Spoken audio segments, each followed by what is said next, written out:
Hello, everyone, and welcome to Wisconsin Adventures, Myths and Legends, celebrating the history of Dungeons and Dragons fantasy role playing game. Before we get started, just a housekeeping note. If you are registered for the gaming portion of the event, please be back down here by 2 p.m. or a little bit before so we can do a quick roll call and get you assigned to a table. So I've been playing D&D with my friend since one of my friends got the basic set for Christmas back in 1981. The kids I met playing the game in junior high are still my closest friends today. D&D has contributed to my love of history, mythology, and literature. Tabletop role-playing games like D&D offer young people, especially, a unique mix of camaraderie, cooperation, and competition, sparking imagination, team problem solving, and collective storytelling, and provide space for exploring one's identity. And they've been a big part of my life. So when I saw an event listing for a Wisconsin-themed adventure at Gamehole Con in Madison last fall, I was truly excited. Although I grew up in Minnesota, I attended Gen Con in Milwaukee for 16 years, and I'm well aware of Wisconsin's centrality to the history of Dungeons and Dragons. Integrating Wisconsin history and folklore into the actual game is a great way to honor that legacy, and I'm very happy to have the opportunity to bring it here to the River Falls Public Library.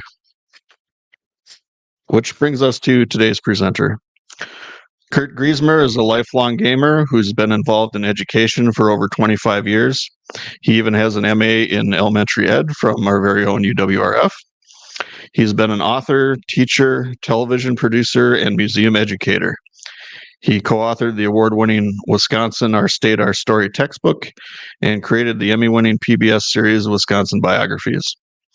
More importantly for us, he has written the Dungeons and Dragons module, Wisconsin Adventures, Myths and Legends, recently published by the Wisconsin Historical Society, where he is currently employed as the manager of PK-12 education initiatives. Ladies and gentlemen, orcs and elves, thieves and clerics, I give you Kurt Griesemer.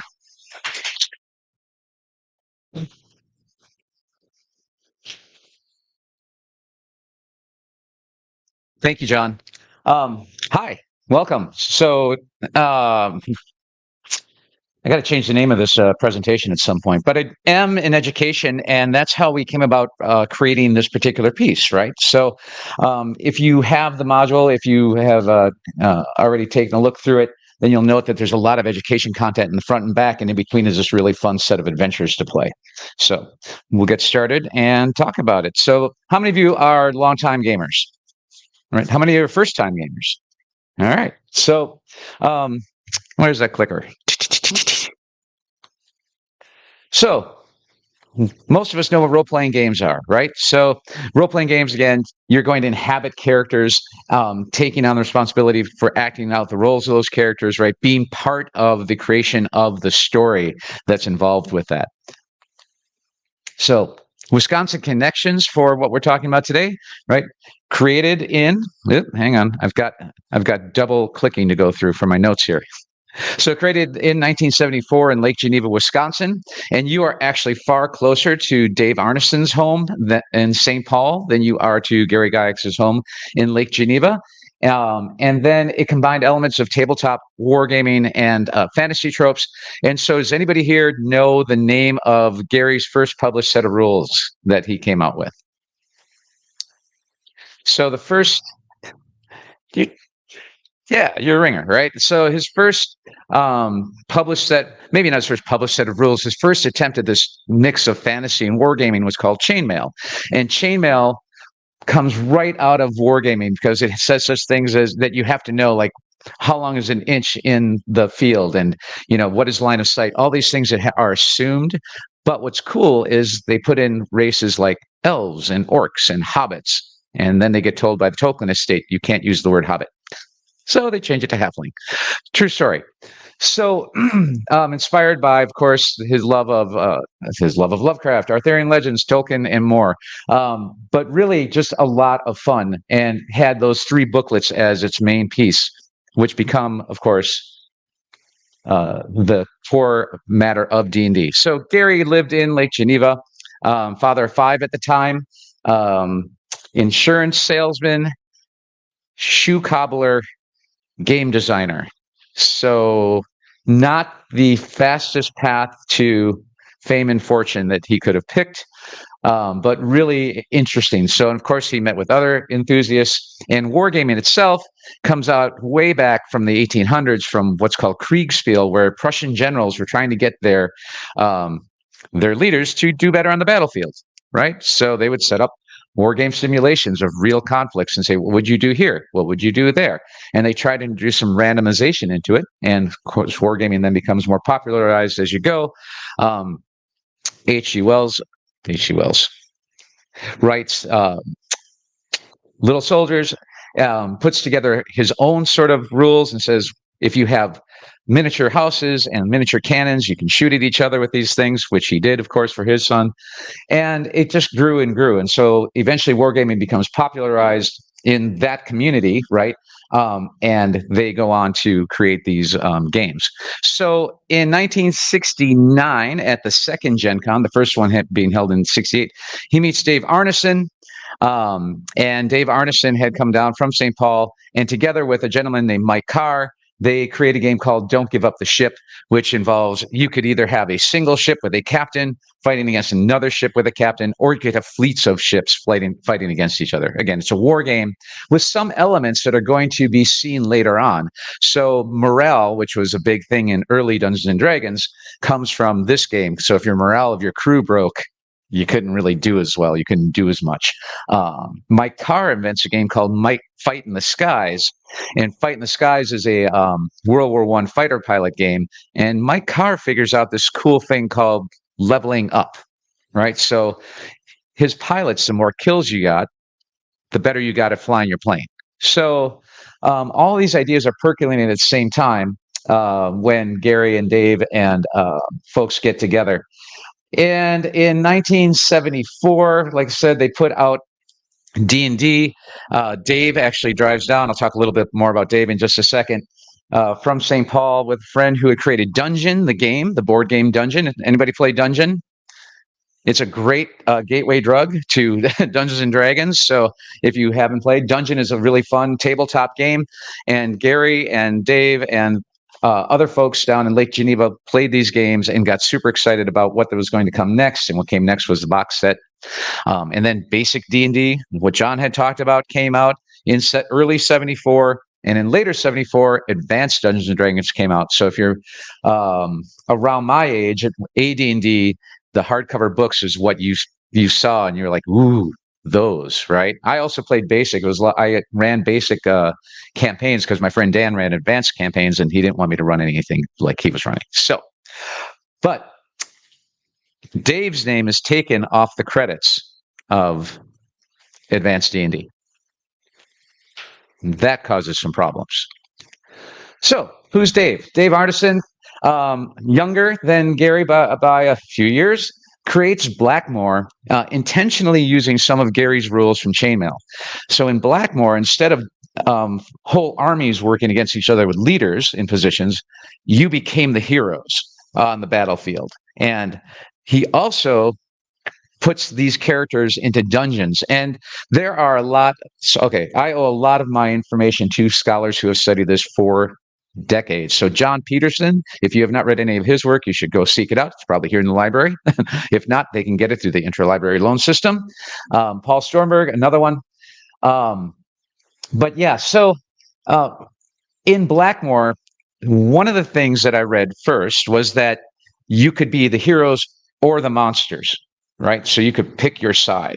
And eventually nobody wanted to be the monsters anymore. And so Dave's just like, I'll run all the monsters and you guys can be all the heroes.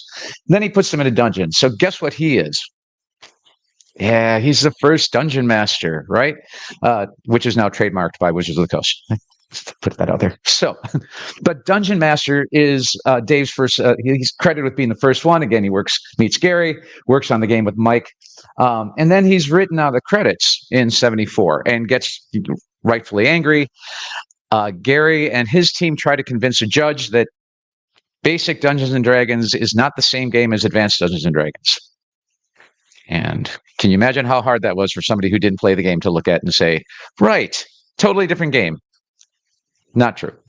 So Dave wins. However, he is out of the company at that point and goes on to do many, many other things, but he will not be working with TSR anymore. And so his name does remain on the basis that there's sort of a period in time between different editions where his name disappears, and then it comes back, and then both he and Gary are then referenced in even later editions of the basic set as, the creators of the game and so on. So,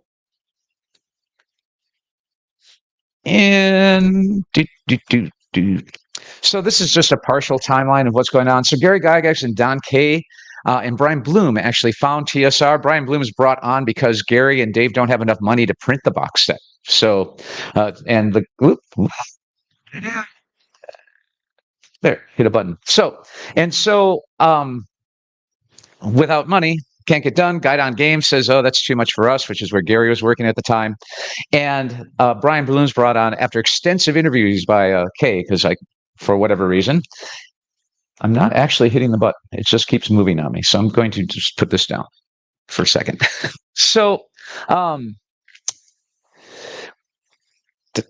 Kay dies, and his widow wants nothing to do with the game. And at the time, they were actually creating D&D out of Don Kay's home. Now, I didn't do anything at all. And the thing is, just so we're aware. So maybe it's timed. I bet this slide has a timer on it. So what happens is that it gets kicked out of the Kay family home and into Gary's basement. So they're making this game on shoestring and leather out of the basement. But the first 1,000 copies they print, sell out, and it's fantastic. And then, of course, it goes on in many, many different editions. But in 1997, in fact, well before that, in the late 80s, Gary loses control of the company. He's pushed out as well. And by 97, TSR is functionally bankrupt and bought by Wizards of the Coast for petty cash. So for Wizards of the Coast, because they are making Magic the Gathering, which is this phenomenally popular game that made them hundreds of millions of dollars. Now, the Satanic Panic in the 80s brings it is timed, and that's my fault. I apologize for that. So the Satanic Panic brings about the popularity of the game, because once you tell kids they're not allowed to do something, right, the first thing they're going to do is go, how can I get that? And how can I play it? So the Satanic Panic, there was a young man who had some issues and disappears on his friends and family. Private investigator kind of tries to link this evidence together that he was following his own character's path in D&D. None of that is true. And unfortunately, the game is forever saddled with this idea. My parents asked me about it back in the 80s, and I said, no, that's not what we're doing. We're eating junk food and drinking Mountain Dew and playing a game in the basement for 9 hours a day. So that is absolutely what we were doing. So I'll go back here to this. So we've got TSR versus Lord of the Rings. It's not really a versus, right? It's more of an inspiration. Like I said, they were told they couldn't use the word Hobbit. They certainly couldn't use named characters anymore when they created things, but they kept all the ideas. So the idea that you could become a dwarf lord in the home of in your ancestral home and leap down from a mountain with your family and friends and try to save everybody on a battlefield, it comes pretty straight out of the Hobbit, right? So there are definitely things that stick with the game from there. And then we've got this. Of course, it has evolved completely. 3D printing, digitization, online play. Anybody here play D&D online, like with friends across the different things, right? I had never done it until 2020. And in 2020, we couldn't get together and play games together, right? And so we looked at a bunch of different systems and settled on Roll20 for our campaign, and it was fantastic. And people still, of course, play online quite a bit. D&D Beyond is another platform that Wizards of the Coast has as their official platform, and so on and so on. So lots of good things going on. Now, I am an educator, and when we talk about role-playing in education, we had to think about what do you learn from D&D, and John did a great job of putting out a lot of the things we learned from playing D&D without really thinking about it. I'm a fan of informal education. So I'm a museum educator. I am still a licensed teacher. I can pop into a classroom as a sub at any point in Wisconsin. But informal education, where you are doing something else and suddenly you learn something, is fantastic. So in D&D, you learn how to work together all the time. You learn how to tell a story together. You learn basic math, right?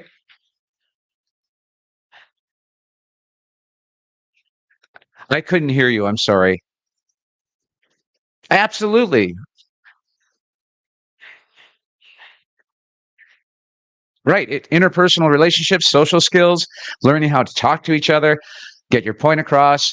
If you're the party leader, trying to organize and herd cats, right, who always want to go in a different direction. If you're a DM, writing a really beautiful, complex storyline and watching your players ruin it and smiling all the way, right? Or if your players have this fantastic plan and they roll a one, best moment ever, right? Something terrible is going to happen. You just haven't figured out what it is yet, right? So there's all sorts of great things. And so we put together for teachers, right, these ideas of enduring understandings and essential questions. So storytelling, right, primary form of communicating and understanding throughout human history. So in oral histories, right, from our indigenous cultures, grim fairy tales.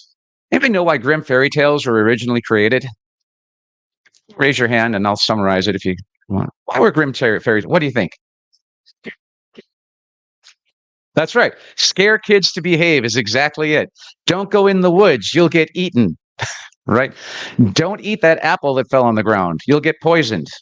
Right? There's all sorts of grim fairy tales out there that are simply trying to keep kids from dying, right? They are grim. The real ones are grim, actually. Hansel and Gretel, do they make it out? Maybe. Right? Religious stories and traditions, of course, survival skills, and much more come out of all these different traditions. So, role playing games build on that tradition of storytelling by using the player's and DM's imagination, right? And in this, these are hard skills. So if you check out, I'll point it out a little later, Wizards of the Coast has their own education page about D&D, and they focus on a lot of those soft skills, which are incredibly important. For educators in Wisconsin, I wanted to focus on the hard skills that people learn by playing the game that, by the way, there's no test at the end of this. That's informal learning, right? But hard skills are really important. So reading for information, right? Reading nonfiction, creating narratives, public speaking, empathy, group dynamics, all those things are hard skills. There is a whole set. If you are an insomniac, I highly recommend these 3 pages in the module. Okay. But these are the academic standards you can help meet if you're an educator in the classroom, ideas for English language arts, social studies. The only thing we can't really help you meet, which is a little embarrassing for the Wisconsin Historical Society, is history standards. And that's not because there's not history embedded in the module, which there is. It's because we don't test you on it, right? And to really meet a standard, you have to do something with it. And here we're just presenting people, characters, and mythology. We're not asking you to do anything with it in particular. So no history standards, although my friends said that they would disagree with me, and they work for DPI. So I believe them, and I'm going to let them write the standards next time. So it's going to be great. So essential questions are questions that teachers ask of their students, things that we'd like them to find out that aren't necessarily answered within what you're doing. So how do role-playing games help build those interpersonal relationships, right? How do they build empathy and other positive social constructs? How does interactive storytelling differ from conventional storytelling? How can informal learning environments contribute to the foundation of hard skills? How do role-playing games facilitate equity and diversity and representation? And then I have other groups. I've been presenting on this for a while, and I've had other people come up with other great essential questions, right? How do role-playing games enhance solving and analytical skills? How do role-playing games help students consider multiple perspectives? Right? So there's many, many things that role-playing in general does, not just D&D in particular. So, and all these things can be built into classroom environments. Now, D&D is a game for about ages 10 to 12 and up. And so the module, of course, is also built from ages 10 to 12 and up. We have put together a piece that is for even younger kids called The Cheese Stands Alone, which deals with the heroes trying to solve a problem with giant rats invading a dairy barn. I know, very Wisconsin adventure.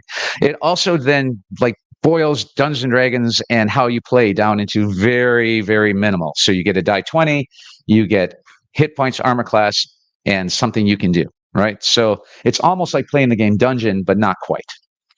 So what else are we doing at the society?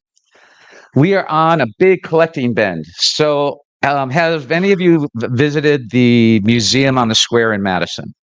All right. Did you like it? It's all gone now. So we liked it too, right? But the museum on the square has been closed for some time now, over a year, and we are working on building a new Wisconsin History Center, and it will be on the site of the old one, which is why the current one is closed. We're going to demolish it sometime this fall, I've been told, and construction will begin in earnest on the new one. And our collection of Dungeons and Dragons material started at the same time that I got assigned this project last year, and the curator, Dave Driscoll, awesome guy, not a gamer, and I bumped into each other in a building we were working in. And I said, "Hey, Dave, what are you working on?" And he said, "Oh, yeah, I got this D&D project, and I don't know much about the game." I said, "Weird, I just got a D&D project, and I know a ton about the game." So we've been working together for some time, building a collection along with other friends of ours, Victor Raymond, who's credited with as a consultant in our module. And we are slowly building a collection of material to have for our new history center. And so you can see we've got the box set. I think that's a 7th printing of the box set. First printings go for up to $30,000. We're not spending that on first printings. But we also, my friend Ben donated his whole set of hardcover AD&D books. That is an odd to hit wheel that back when you had first edition, you had to figure out negative numbers and different weapons hit things better than other things, and different types of armor worked better against different types of weapons. That wheel was really helpful. You know what was even more helpful? 5th edition. So I loved first edition. I taught my daughter when she was 11 how to play first edition. Our whole group of friends and family got back together, played it. 5th edition starter set came out. I came back the next Sunday, said, "Guess what we're doing? We're switching." We'll talk about that though too. So not only are we collecting things, but we're collecting stories. So one of the most fun things I ever got to do was sit with our questions we developed for my friend Ben, who was donating those books, and talk about what D&D meant to him. Right? How did you get introduced to the game? Who introduced you to the game? What did you do? What does it mean? What's your favorite moment? What was your favorite character? Why? What do you love to play? Do you like to DM? Why do you like to DM? All these great questions that go into the oral history development. So if you're interested in this, we can talk after the presentation, and I can give you information on Dave and show you another cool thing in our collection. So the original monsters in D&D, the rust monster, see that big yellowy critter right there, was actually some sort of monster in a package of monsters. So a little plastic bag full of monsters. And Gary and the team had these, and they created the D&D monsters out of these. So that's one of the original rubbery plastic monsters that the rust monsters create out of. And then you can see the new version up there on the upper right of the rust monster from Wizards of the Coast from their miniatures collection. There's an original owl bear up there, so we're also collecting that. That's from a person who used to paint for Rel Partha, and so they've donated pieces for us. And those dice, those are pretty old school looking dice, right? Those are paper mache dice. And so did anybody catch the article? I think it's from the Atlantic called D&D on Death Row. Came out last year. So there's a great article about players in federal prisons, and this happened to be the ones on death row, playing Dungeons and Dragons as an escape from their everyday lives, right? And so not only did they interview people on death row and talk about that, they interviewed other federal prisoners. And through the reporter, Dave reached out, our curator reached out to the reporter and got a set of the dice that were featured in that article, because dice are contraband. So they can't get them into the prison. So they have to make their own. So that's a mixture of paper, water, maybe some rice for starch, rice powder. And that's how they've made their own dice. And of course, they have their own maps and everything else. And they use their prison library to get the rule books, right? Libraries are important everywhere. So we're collecting on a national basis. We're collecting on a local basis. We have stories from Mike Carr, who is still with us, who was at our April 7th premiere event in Lake Geneva and talked about his time working with Gary and Dave on the pieces itself. So again, if you are interested in the collecting aspect, if you have stories to share, if you have things in your collection that they're not going to go anywhere, right, and you would like them preserved, just come and let us know. We are definitely in the mood for getting more material together. So I talk a lot about advanced screen. How did I get started? How do you get started if you want to create your own adventures? And so I'll be going out to Alabama to talk to the American Association of State and Local Historical Societies, and then later to Boston to talk to the National Council of Social Studies teachers about how they can do this in their own homes, right? In their own state, in their own hometown. And in Wisconsin, we have a set of myths and legends that we know, right? So the Hodag is in this particular module. It was really fun to write about. The Beast of Bray Road down near Elkhorn is in this module. It was really fun to write about, and it's a classic kind of werewolf myth out of Wisconsin. And Night at the Museum is my love letter to our old museum. So we closed it, and I took the blueprint of the museum, and the first 2 floors are the adventure in the module. So if you went to our museum, you may recognize some pieces in there, but really, really local. So that's the first thing. And then, right, here's where, if I'm working in a workshop where we brainstorm a list of ideas for people to get together, this is not a workshop, this is just our presentation. But I work with a lot of people who have never played the game before. And the idea is that it's not, although you'll be working with magic, right? It's not magic. It's just taking what you know in a few sets of rules. So when we talk about game mechanics, you can get them for free. Everybody familiar with the system reference document? If you're not, it almost got taken away from us last year, right, by Wizards of the Coast. They tried to change all the rules about how you make things and everything. Everyone from large companies like the company that produces Pathfinder to very small creators would have to register their works with Wizards of the Coast, and there were royalties for certain amounts of money being made and all this. And everybody lost their minds collectively, and Wizards of the Coast said, we're sorry, and we're never doing that again. So they've now put the SRD into Creative Commons. So it is there basically forever. So you can play Dungeons and Dragons and create things like our module without having to buy anything. So do I own a lot of stuff? Yeah, right. But I was a gamer before I started writing this. But this is really important for people, especially educators who have to spend $200 a year or more of their own money to make sure their kids have pencils, right? So it's important to know that there are free resources out there for you. So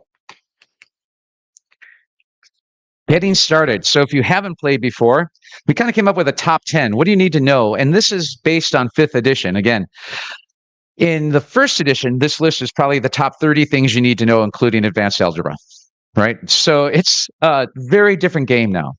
You've got 6 ability scores that define what your character is good, great, and not so great at. Your class is like having a career choice. What do you want to be when you grow up? I want to be a rogue. Okay. I do, actually. I like to be. That's my favorite character to play. Some sort of magic using rogue, honestly. In-game character identities are up to you, right? You decide your personality. You have guidelines. There's all sorts of like hints and things you can do, but you can be whatever you want in the game. If you can describe what you want to do to the DM, there's a role for it, right?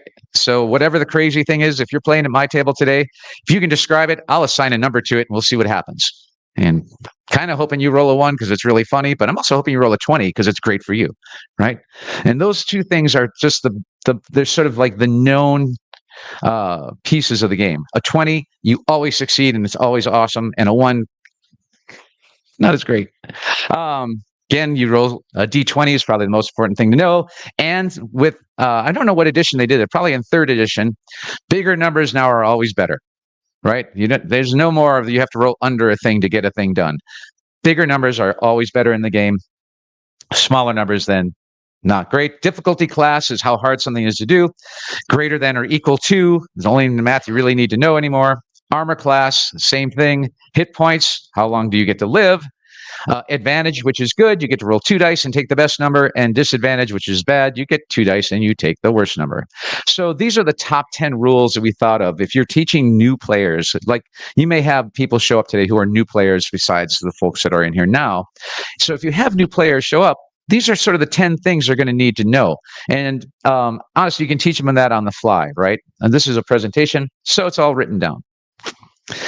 So for one of the cool things about D&D is making maps, and up there is a sketch of a map from the Beast of Bray Road in the module that I did, and then I went and made an account on Incarnate to design maps for the game, and I think the professional license fee cost me, I didn't charge the society because I'm also using it personally, it cost me $25 whole for a year, which is insanely cheap. So we can publish that. We have the rights to publish with their material. We just put the name of where we did this. So I took my sketched out maps and then went and created the maps. And I think this is the player version. It must be because there's no numbers on it.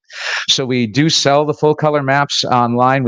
And if you buy the map pack, I think there's 27 maps done for the GMs and for the players, and there's also the adventure. The cheese stands alone in there, written for regular D&D, so you get a mini adventure with that too.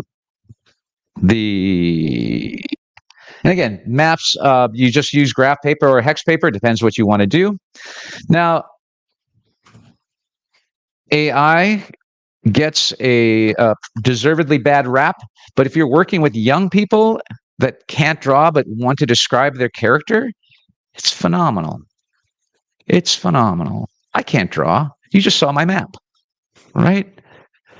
I can't draw. My wife is an incredibly talented artist and graphic designer, and I'm lucky that way. It's her work on the module and on my shirt. But all I did was type in words to the Adobe Firefly AI. And it came up with these images that you can use for young people to say, this is what your character could look like, right? And it gives you 4 choices and you pick the one you like. So I kind of like middle-aged wizard in a storm with a beard.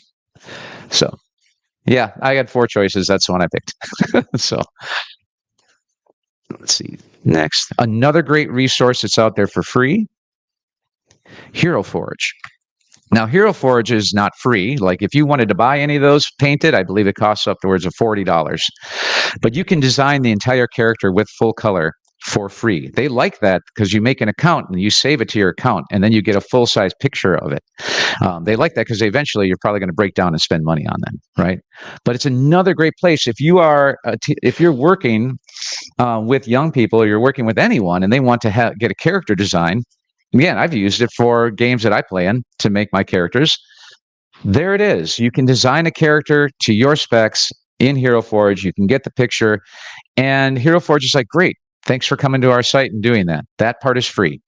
Buying it unpainted, it costs some $20 and it goes up from there. But you don't have to spend a penny, and they have been very welcoming about it.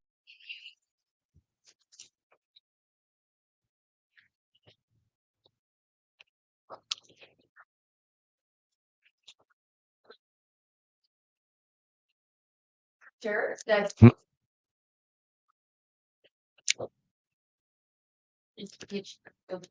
No, that's great. It's not even, I don't even think that's being a cheapo. It's having like the skill set to do it, right? So what was said there, just for the folks that are online, is that you can also buy just the file, the 3D printable file for $5. Go somewhere where do you have a 3D printer yet? Neither do we.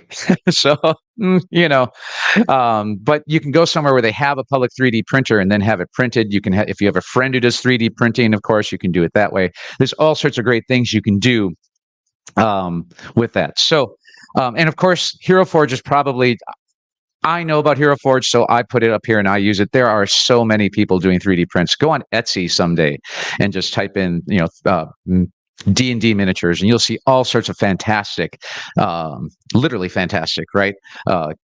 Miniatures for different kinds of games. But again, I deal with a lot of young people, so I'm thinking, what's the easiest route, right, to get there? This is my favorite character in the whole game. It's Servo the Bulldog.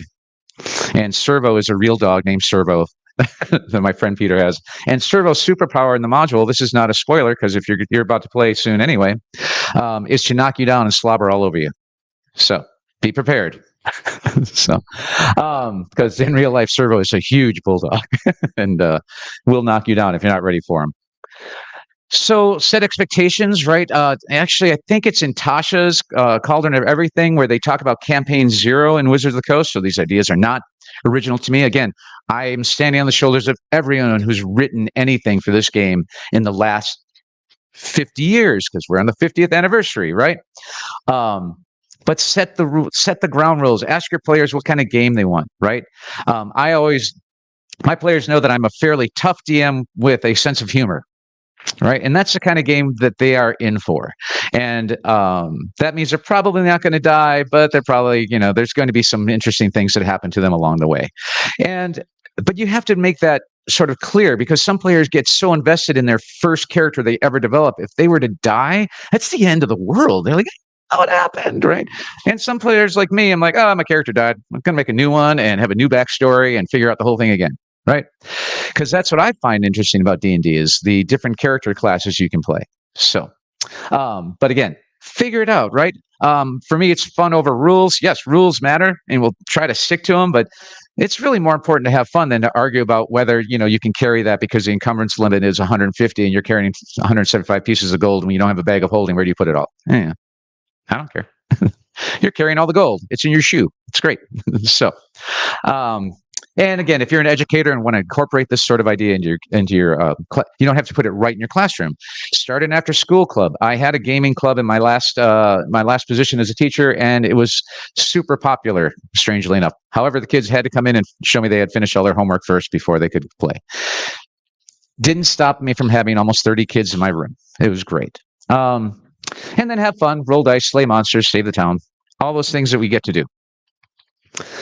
So, at the library here too, you could create a book nook in your classroom. You create a book nook anywhere. But if a library, I heard a great piece on NPR about how Frank Herbert was inspired to write Dune.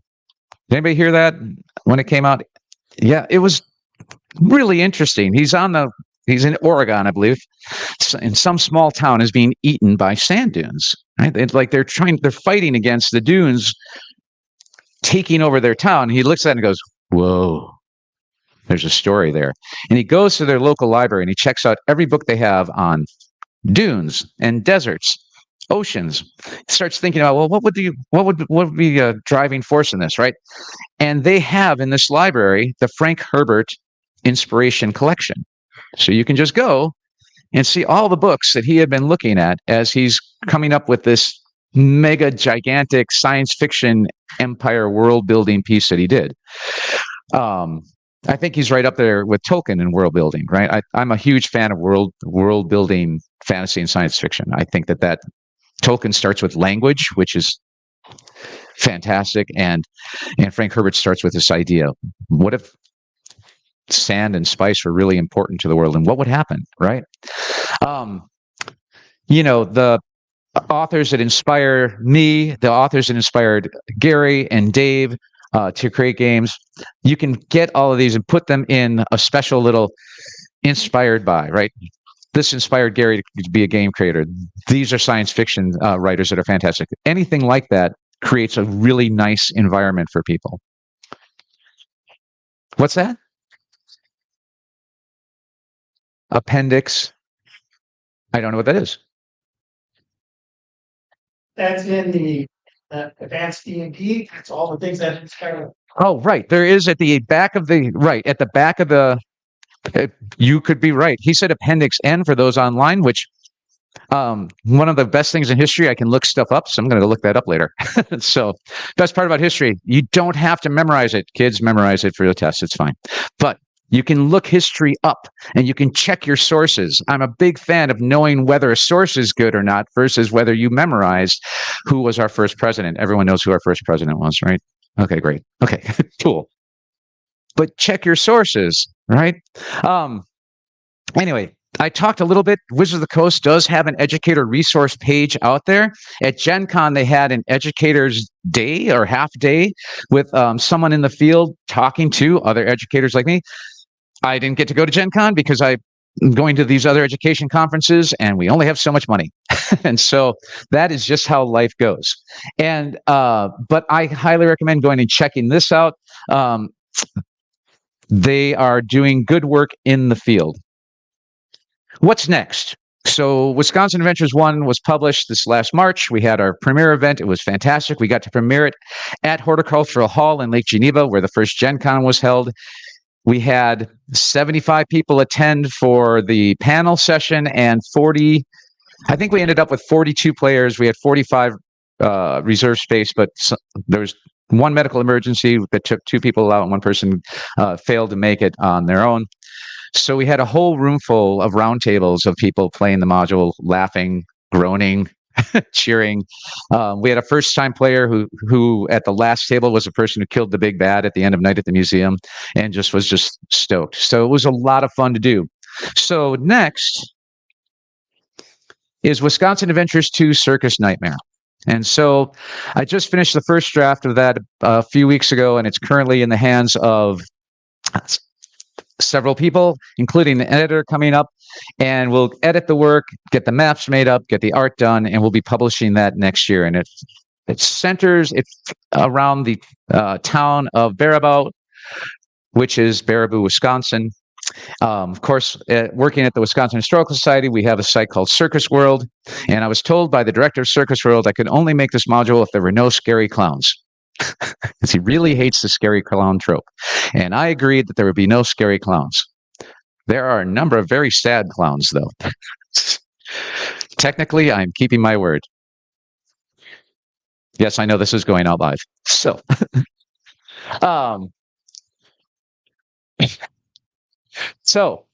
we've got the Village of Baraboo, which has its own kind of cool things going on. Hamilton's Tower, if you're familiar with another one of our sites, H.H. Bennett is the famous photographer from the Wisconsin Dells area. There's no photographs in D&D, so what did I write about? Witch's Gulch, which is another famous slot canyon in the area right off the Wisconsin River. Beautiful. I believe you have to pay to see it nowadays because the only entryway is by taking the Dells riverboat tour, and then they drop you off there. Just a gorgeous area, though. Fish Out of Water, which is a story of a young man who falls in love with a water spirit and turns himself into a fish in the wrong town. And the characters have to get the fish back to the water spirit in a glass bowl. By the way, anybody ever wonder where all the bottles came from for potions in D&D? It bugged me for 40 years. So there's a glass blower in the module. That's right. In the first module, you will find a glass blower. I'm not going to tell you who or where, but it really bugged me. Anyway, you have to transport a fish in a bowl about 30 miles successfully while being hunted down by somebody who doesn't want the fish to get there. So nice little chase scenes. Bells of the Dells Circus, which you may see as a cute Ringling Brothers reference, right? Bells. So, and then of course we'll have maps, historic inspirations of all the things that are written in there, and then again the standards correlations. This fall there's a magazine of history article coming out that I wrote on the history of D&D, which is more comprehensive than all the things I said today. And again, standing on the shoulders of people like John Peterson and others to make sure that I got as much of it correct as I could. There's arguments about everything that happened in history.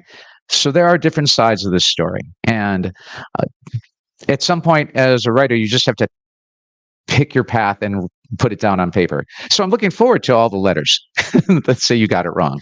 It's going to happen. It's fine. I'm fine. That is not going to be the cover because there's way more important history going in. But my editor sent me that said, we're pushing for this as a cover. We'll see what happens. And she said, I don't think it's going to happen later. And I said, it's fine. But I thought that's a picture I took of my own goodies at home and sent on to them. So we had an awesome event down recently in Madison. Did anybody happen to go to the live hunt for the Hodag Adventure in Madison the other day? So we had in combination with the Business and Investment District of Madison, they wanted to celebrate Gary Gygax Day, right, the anniversary of his birthday in July. And I took the Hunt for the Hodag Adventure and stripped it down into 11 different clue stations. We had volunteers at all these participating businesses with dice, and they had people going down State Street from the Capitol all the way to our building to confront the Hodag and the mythology. And in our auditorium, we had a big old Hodag on a black pedestal with my band's bar lights shining on it and scary monster noises roaring, and whole groups would come up and throw the big foam die to see if they beat the Hodag. So we anticipated 100 people. Bid said, I don't know. We usually get about 150, 200. We had upwards of 700 people play. There was a line stretching from, there were lines everywhere. And it was a phenomenal amount of fun. So let's see, go here and here and here. So in Wisconsin Adventures, you get 3 full adventures in this one.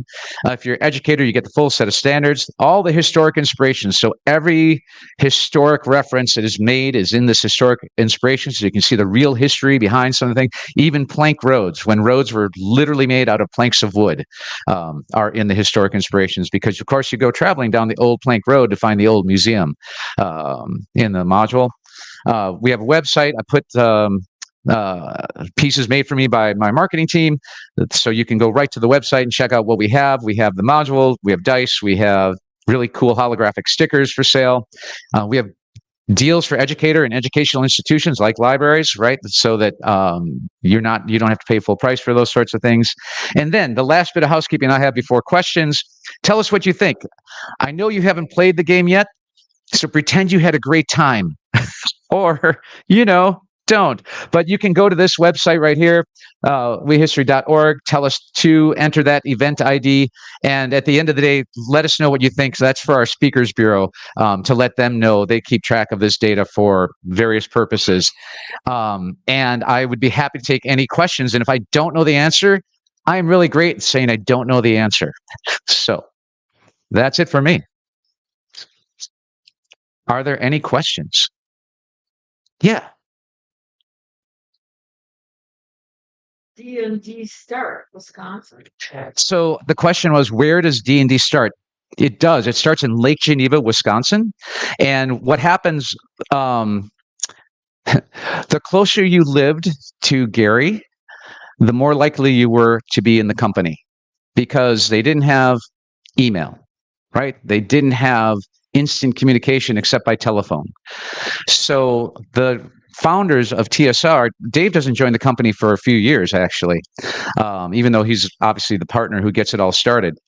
So the game starts in Lake Geneva, Wisconsin, and the early artists, the early creators, all live closer to Lake Geneva than they do to St. Paul, which is where Dave Arneson lived. Other questions? Yeah.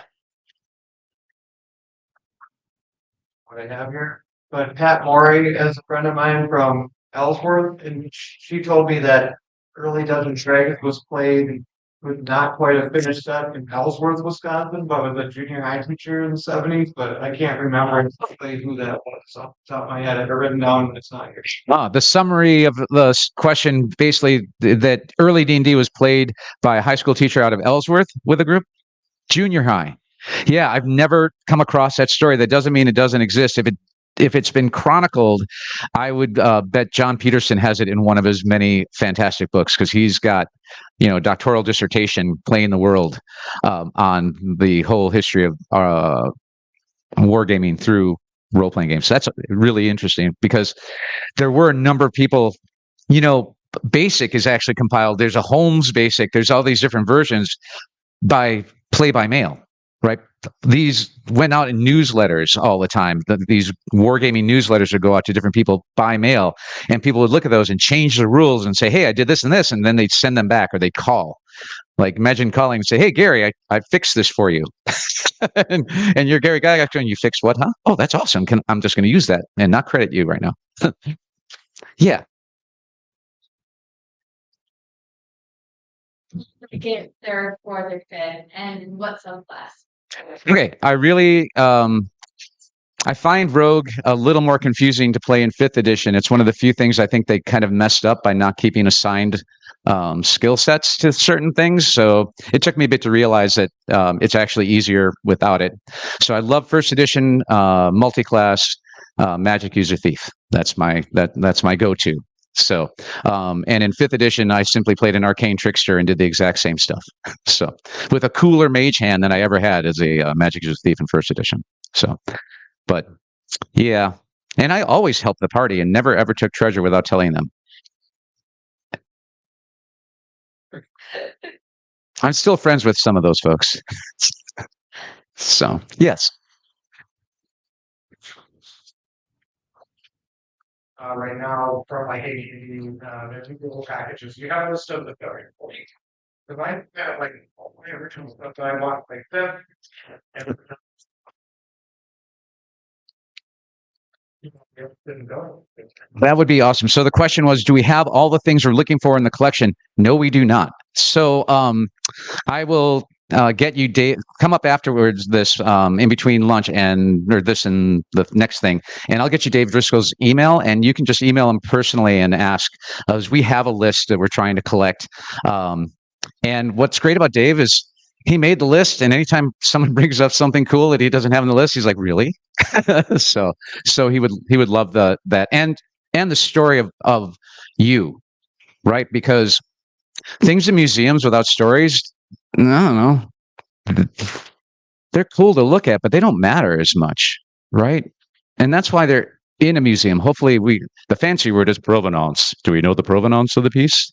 Do we know the history of it, right?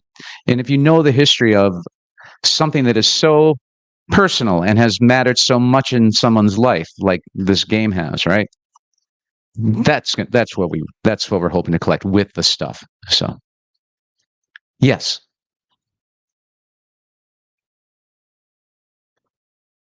College club, and they work on home for me. They're all friends. They're all into D&D, and I said I would come here to find out what this D&D is all about. And also my husband, his daughter's son in LA is total into this with his friends in LA. So I just wanted to come and see. Thank you for.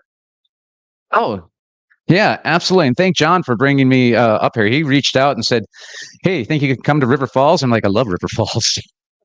I did graduate. I did my graduate work here in River Falls, and I went this morning, and I was sad it was raining because I wanted to go. There's a trail down by the power plant down there that we would just hang out with my graduate school cohort, and we'd walk down that trail and probably curse our professors and but really a great time, if, as I told John yesterday, a time of intense insomnia in my life. So thank you for coming.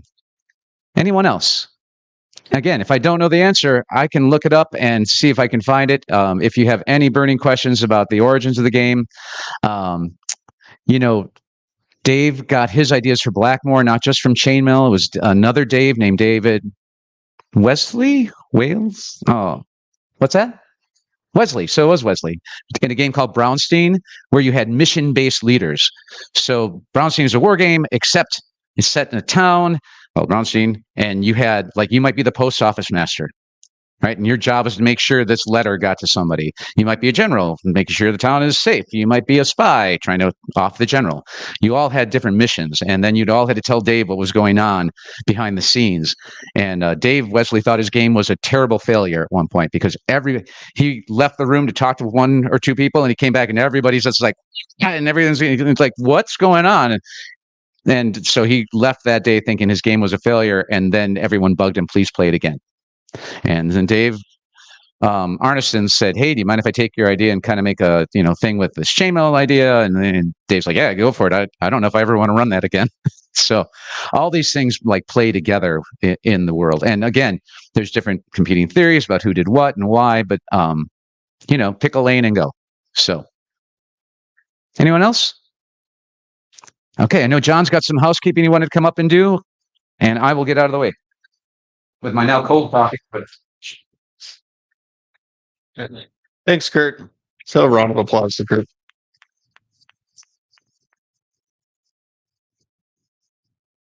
And I want to thank you all for coming out here today, and an extra special thank you to our DMs who have volunteered to run the gaming sessions today. Appreciate the DM so much because we can't do this without you. Totally. So I don't know. I know a couple of you are here at least. If you want to raise your hand or stand up, and yeah, thanks. So we're gonna take a short break here while we set up this room for gaming. If you are registered for the gaming session, if you meet back down here by 2 p.m., ideally a few minutes beforehand would be great, so we can get things rolling. And then I want to mention just a couple more things. So if you do want to learn more about Wisconsin folklore and especially the mythical creatures of Wisconsin, our local history room has a couple books written by former UWRF professor Walker Wyman and illustrated by his wife Helen. So those are definitely worth checking out and inspiring you for your own Wisconsin themed games. And finally, we will be putting a kit together this fall, which will have the core D&D rule books and a copy of the module and the maps and everything you need to play it with your own party. So keep an eye out for that. You'll be able to check that out at the library and run your own version of the games. So yeah, thanks everybody.